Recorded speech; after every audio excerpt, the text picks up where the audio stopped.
I feel Michael at the age of even 4 years old, 5 years old, when I first heard him sing and saw him dance, I knew that he was something special because I used to wonder how he do this, you know, and it was more than just a little boy or a little kid just singing and dancing. It was something unique about it. It was special.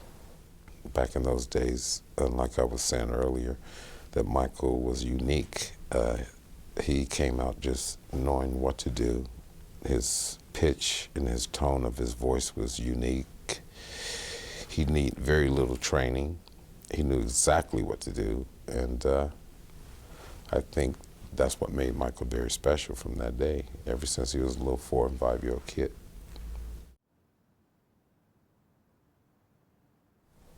I was there and I was blown away, and that was the very first time I had heard Michael sing, because back in the day, the group started with myself, Jackie, and Jermaine, and Michael and Marlon were just little kids, because Michael's 5 years younger than I am, and that's a lot when you're a kid.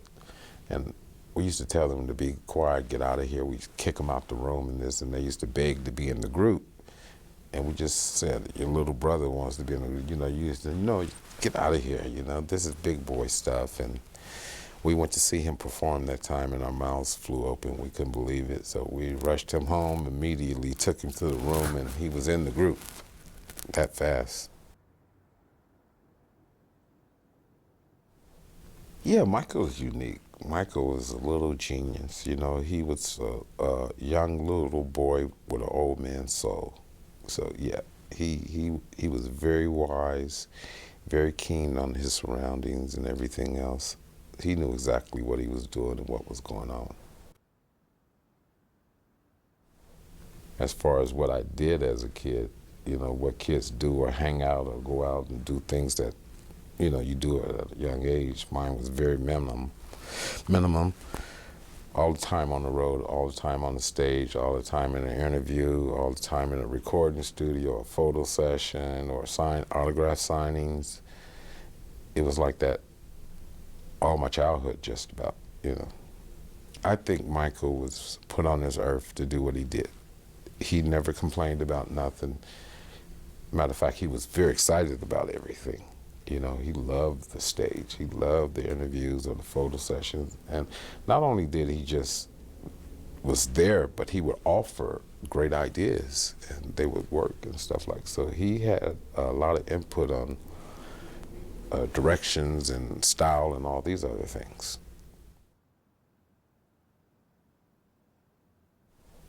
Artists do that all the time. You know, and it's something that you have to do in this business, because when you wear the same shoes, sometimes people can get a little stale. So you always look for unique ways of changing your image, whether it's a glove or like my sister had the thing with the earring and the key. And it's surprisingly how these young people catch on to these little things, you know, and I think all that's part of creating an image. You know, from that to Michael had the jackets and all these little things that were unique and different from the next artist. And he was very good at recreating himself. Michael was Michael. You know, everything he did, he knew, I mean, he's a guy who knew that he would sell 40 million records before he did it, because he wrote it on his mirror when he was recording the record. And people thought he was crazy. You know, but he always had vision of what he wanted to do, where he wanted to be, how he wanted to look.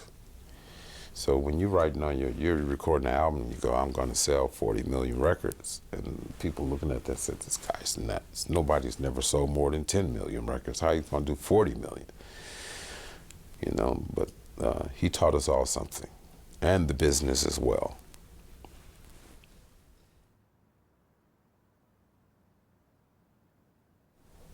I think that he got so huge that it was bigger than life, and it was uncontrollable as far as media speculations and all these things. And I think my personal, knowing the little brother I had, even at a young age, how hard he worked his whole life. Couldn't walk down the street, couldn't go to a bar or a club, or didn't do anything. And people, I mean, Michael lived a very, very sheltered life. And so did Marlon, so did all the brothers, but his was really sheltered. And maybe he enjoyed it that way, I don't know, but I don't think I could have lived like that. I think being an entertainer myself, I think we all go through that where you wish you wasn't an entertainer, or you wish you could do something regular and things of that nature, but at the end of the day, it's the best job in the world. And I think there's moments when he wished he could just do whatever he wanted to do, whether it's just walk across the street or walk down the street all day and not be bothered, or go to an event. And if he did anything, he had to disguise himself all the time, and take him 2 or 3 hours to get in all this makeup that would transform him into a different person as far as looks. So I'm pretty sure there was times when he felt that, you know, I wish I was someone else or other than an entertainer. He loved his job, but we all go through that, wondering if we wasn't this, what would we be? Well, I always felt a little sad for Michael because he just didn't do the things that normal people do, you know, and even with myself, I mean, I look at my life as somewhat normal. It's not normal, but it's a little normal. But judging my life to his wasn't nowhere close, you know. I don't know if I could enjoy life like that. You know, it gets to a point where it can become almost too much.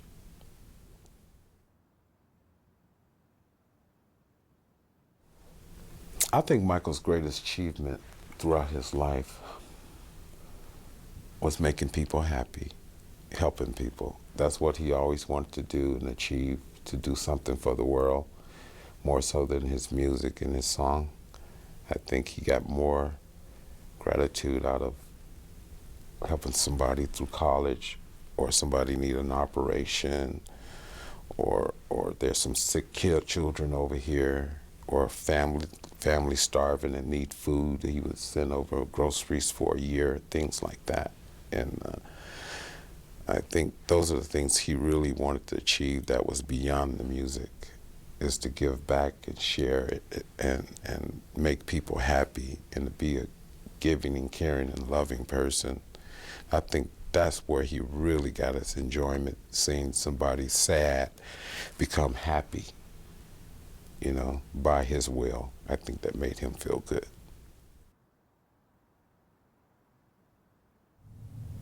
The world has, and the media and everyone has been very kind and very supportive. And they finally have told the truth, because they knew all along, a lot of them did, and who Michael Jackson really is. When they really look at his life, you can see who he is. And he's done more for this world than a lot of our politicians has done. And I'm just happy that he's in a better place, and he's not suffering from all the crap that I know he was going through. And it's sad that he left so young, you know, and so young. He has so much to give, though. He wasn't finished.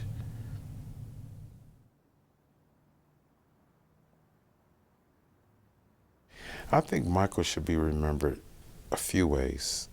I think he should be remembered for the entertainer that he is and all his great accomplishments.